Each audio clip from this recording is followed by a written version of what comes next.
Tea? Life hacker here. Choo-choo. So, as you guys now know, if you've been following me for a while, especially last month, the big announcement, the big reveal to the world that this is what Sjogren's looks like. Kinda, sort of. Everyone looks different. You cannot expect Sjogren's to look in any particular way. Everyone has their own journey, but I'm just saying that, yes, I am someone who has Sjogren's. Proud to say it. That's right. And that is because, honestly, Sjogren's has taught me a lot about prevention of problems, and for that matter, stress is a big one. If you have, for any chronic illness, stress, well, in general, stress is never the best thing for our health. Of course, a little bit of stress just in terms of motivating you to do things, yeah, that's great. And to get you to that just right challenge, yes, that's great. But if it causes a lot of health problems and needs you to the doctors, hospital, all of that, well, you know, we can try to prevent that. And for me, when I have stress, my Sjogren's is ready to be like, oh yeah, it's time to party, time to cause all the dryness, give you rashes, give you like this and that, right? So for me, stress management is a big one. And we are not talking about so much about stress management in this video. No. This video is going to be about what it's like to live with Sjogren's in... It's so bright. Can you see that light? Because I'm in a desert where it's all sun all the time and all dry. Just, whoop, I'm like rashy everywhere. So how did I survive this for years and years of living in the desert? Well, you got time? Because I'm going to give my spiel right now. So living in the desert with Sjogren's, and of course, this is the desert I live in. Not everyone lives in this desert.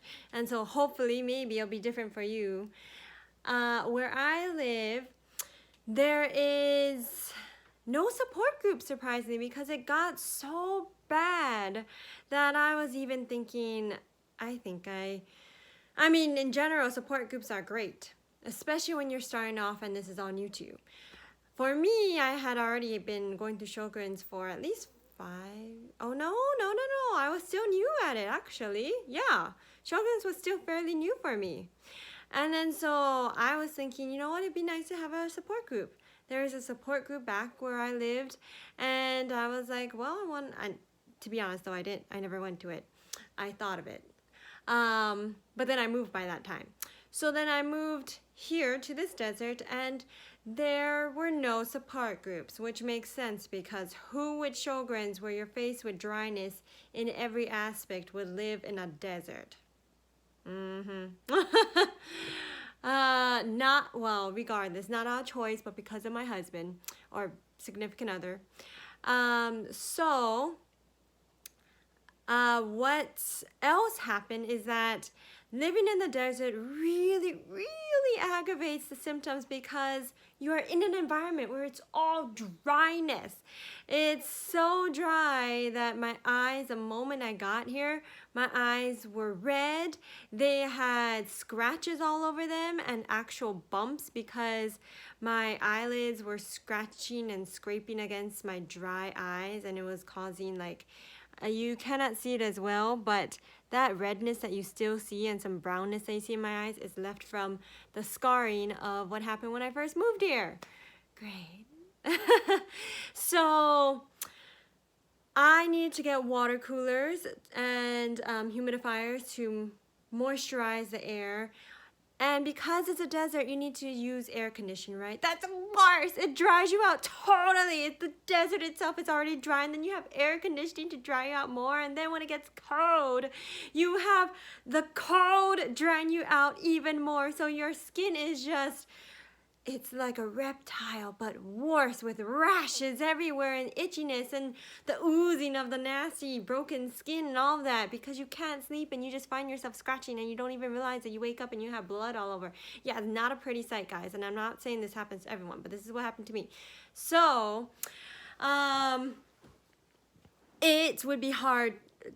Thinking functionally now from the occupational therapy standpoint here is how dryness affected me functionally is that it was hard to drive, and like I said, it was hard to sleep because I'd be so itchy, so rashy.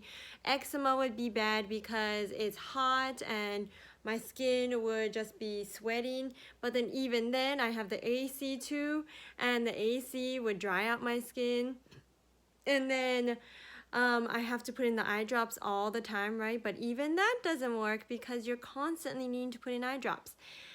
And then my hands, because at times I had to work in the hospital, my hands were beet red and bleeding so often, very painful with cracked skin, open wounds. People were like, oh my gosh, ooh. So, let's see, did I cover everything? Oh, tons of sun, and not sure if this is the Sjogren's part of the autoimmune disease or if it's something else for autoimmune disease, but I cannot handle the sun. I used to love the sun. I come from Hawaii and I used to be much darker than this. Now I'm like, not. And I love the sun. I spend every moment on the sun. Now, the moment I spend even an inch, a minute in the sun, I am zonked out of energy, super fatigued, just lying on the floor like I died. My husband comes home. He's like, oh, you were in the sun. And sometimes the rash gets worse, but as many of you know, fatigue is a huge one, a huge one. So that's why some of you are like, how do you have Sjogren's? You always look like you're like a firecracker. Well, thanks. But yes, it comes with, again, like I said, managing your stress, creating an environment that has the humidity, has not too much sun. So I put the shades up usually, but for not for this video so that you can see my face. And water, tons of water. I always have to carry water with me. I carry 5 bottles of water with me because I have to make sure that I drink those 5 bottles of water wherever I go. That's right.